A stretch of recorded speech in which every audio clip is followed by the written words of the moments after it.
Sha-na-na, sha-sha-na, sha-na, sha-na-na, sha-na-na, sha-na, sha-na. Bear that cross alone. Am I in the right spot? Marker. Hey, everybody. Welcome to iPhone to iTunes. Back again with Ryan. We are talking about... Forrest Gump, by the way. I was like... Sorry. I love that. You were saying? I send that GIF all the time where he's just like... Yeah. Yeah. That's the one I send to people if they haven't gotten back to me in a while. It's just like...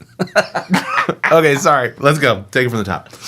Oh, we're talking about Bear That Cross Alone, which is the newest single that you've put out. Uh-huh. And this one's a little different than some of the other ones we've done. Like, I think we always have fun in the studio, but this was less of a fun song and more of just kind of a reflective or... I don't even know all the words that I would use to describe it, but it's a little bit more vulnerable. I think it's probably a good way to put it. Yeah. Especially the last one that we did was Rhythm on the Radio, which is like 50s doo-wop right. to basically this song that came to be. So what, I guess, because this is such a vulnerable shift in some of the stuff that you've done, what was the thought process behind doing this song, and what are some of the things that kind of brought the inspiration to write it? Yeah, it was not an easy song to write. It came in a season where, so I was on staff with a ministry serving high school kids in my hometown several years ago, and there was just this season of life where it seemed every time I turned around, a young person in our community was just heavy laden with either depression or anxiety or thoughts of suicide. And this particular song, I think, was actually given to me to finish. And we'll get into that a little bit. But a student who was involved in our ministry one night tried to end it all. And fortunately, this young person did not succeed. And help was able to come in at the right time. But in a way of kind of cathartically processing the whole experience, I turned to music. And I picked up my guitar, and it was interesting because this song almost was like in my guitar waiting for me, and left for me to sort of complete. And I remember the first time that I sang the very first lyric, I just broke down, and I was like, okay, something powerful is in this song that I need to figure out and finish and find. And sure enough, man, it was more a song that I think like was helping me heal in this process, as just kind of being thrust into this very painful, dark, deep moment of sadness of another person.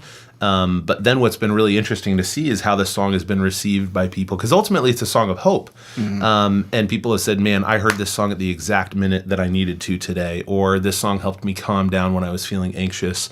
I'm going to send this song to a friend who had lost a child. Things like that has already come my way via social media, and it's just been incredible to see how the song that was born out of pain is ultimately a song of hope and has helped provide healing and comfort and encouragement to someone who needs it at the right time. That's what I love about music, man, is that you never know who's going to hear it and the circumstances that are surrounding their time hearing it. Yeah.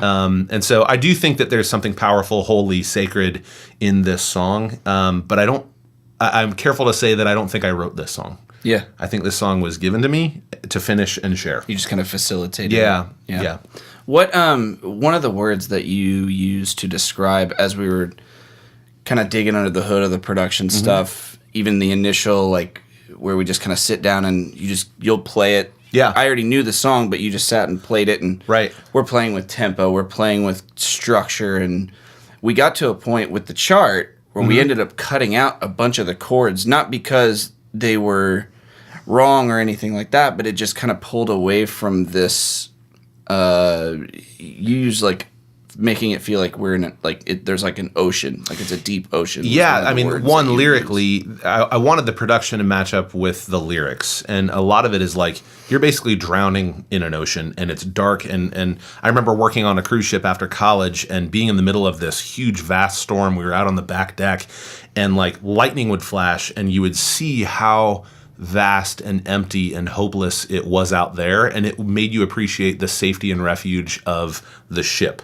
And so I wanted that image of like, oh my gosh, if you're out in that water, you have you have no hope but to cry out. And that's really, the experience of how the song came to be. This young person was at that point in their life where they had no other out, or at least they thought they had no other out. And so I kind of gave you the challenge to say, like, make this more of a soundscape, make this cinematic. It was very orchestral. I tried to approach it from more of an orchestral point of view as opposed to what you would typically do with either a pop song or even like a country song. And so one of the things that we started with was just a pad, and it just followed the chords and the vocal. And the not every intricate chord. You were like, hey man, let's it was just go the note. Chord to chord to chord, not all the stuff in between that I had originally written on the guitar. Right. Which we didn't even end up doing. We didn't do... There's not an acoustic guitar on this song. Yeah, we didn't do any acoustic on which is new for me, because that's typically my instrument of choice that I write on. And it was sort of this give and take of like, you're like, I don't think there's going to be acoustic guitar in here. And I had to adapt to that, because I'm like, but wait, that's normally what I do. I gave you then like, hey man, make this more like... I'm in an ocean. Make it sound like that. Yeah. So there was a cool producer-artist relationship that is going on, and I think if you're writing music and working with a producer, like certainly having that rapport and that friendship and that relationship is so helpful in the studio. Knowing when to push and when to let go of something. Yeah. I think it's a tough challenge, right? Because a lot of times the producer's not always right. Mm-hmm.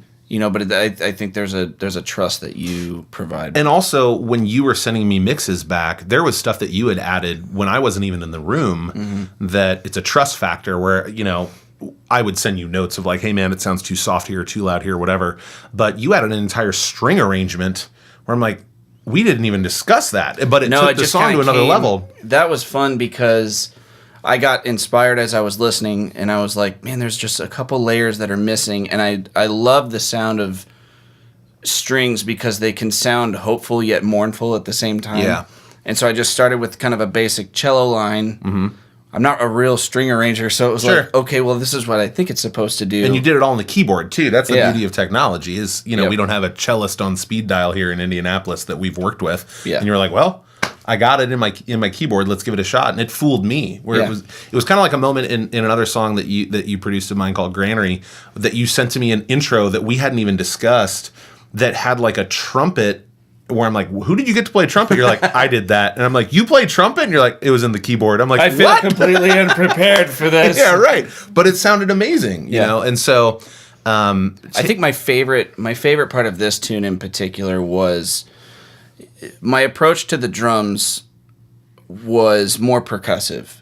Okay. And so one of the things that I did was instead of using sticks, I have they're just like felt tip mallets. Okay. Or I think they're actually yarn mallets, but I was like, okay, well, I'm going to play this. Well, I started doing it, and I turned the snares off, so there's not really a snare drum, but you still get the plop on it. So was it kick and toms? Is that in some cymbals? It was the whole kit, but I just turned the snares off, and I used the mallets to kind of create that rolling tom thunder kind of big ocean sound. Yeah. But what was really cool is you liked the part. You came in and listened to it, and you're like, "Can you make it sound further away?" I remember that. And so I took a plain old EQ on the whole drum track and rolled off all the high end because if I'm talking to you really close, you can hear all the nuance of it. But if I talk to you far away. You hear more ambience. Yeah, so that's what I wanted. I said it's good, and what's cool about this song is you never go into like a beat. Mm-mm. It's just more kind of like peals of thunder and stuff. And I was like, make it sound more distant and expansive. Yeah, it sounded too much like this. I was like, I want it like all around me. Like in a way, it was kind of hard to think. I want to put someone in the position from an audience perspective. I want them to try to go to where I think this young person was, because I think that there's moments in all of our lives that can be deep and heavy. Like it might not be I'm in high school and I want to end it all. It could be I'm 37 and we went through this or that, that's heavy and tough. And it's like that part of the story can resonate with everybody, that life is going to be hard at some point, but there is ultimately hope. And so I was and again, that was kind of something that I give to you that's like, okay, work your magic again, make it more expansive. You're like, okay. And I'm like, how do you know how to do that? And so that's so much fun of working with you and working with a producer like you that you're just like, this feels like a sandbox so often when we're doing any song that we're releasing.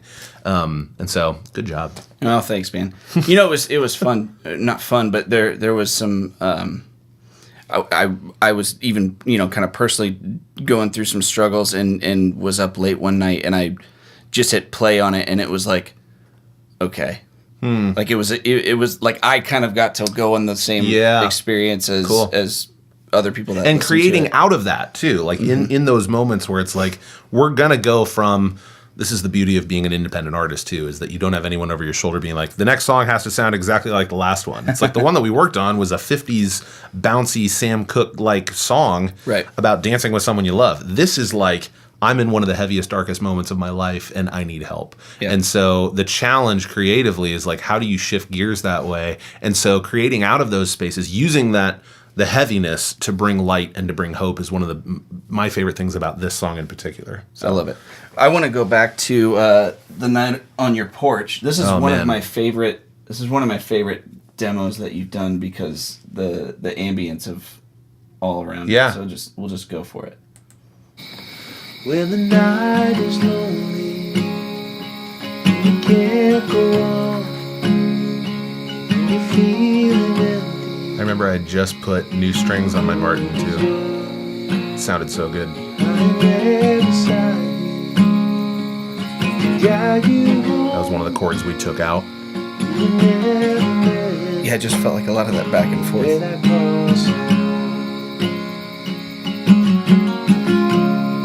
I love the crickets, man.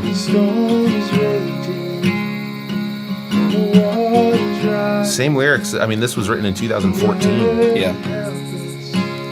Little cricket. Almost percussive.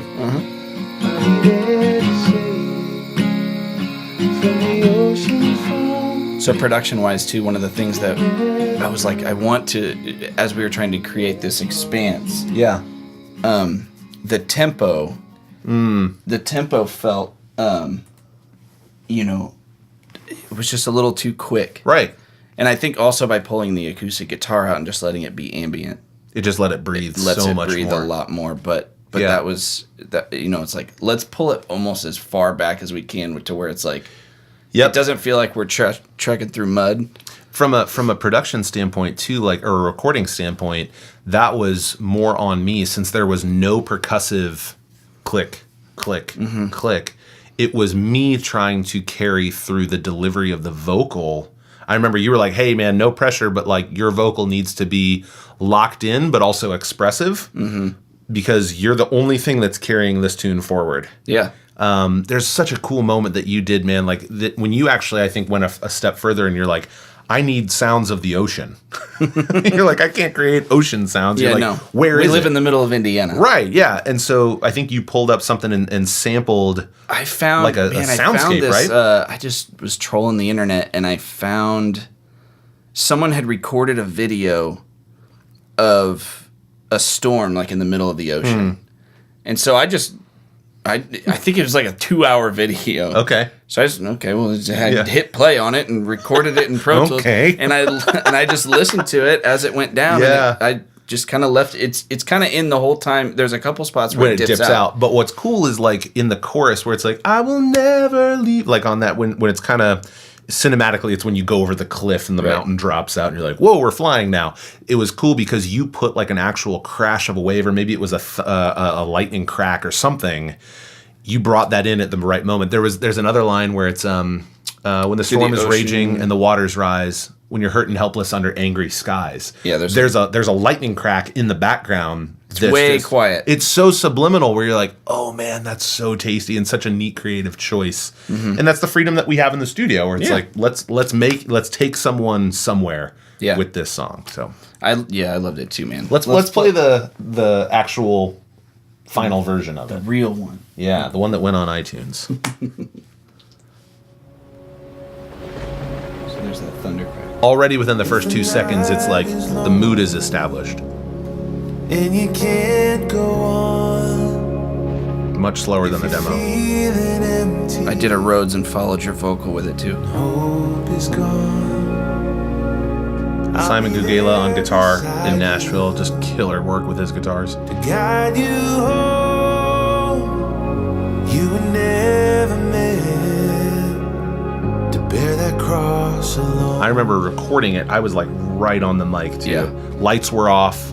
Yeah. I kind of had to create that mood. When the storm is raging So you did a hit there, right? and the waters rise, It's just real. when you're hurt and helpless, It kind of changes. under angry sky.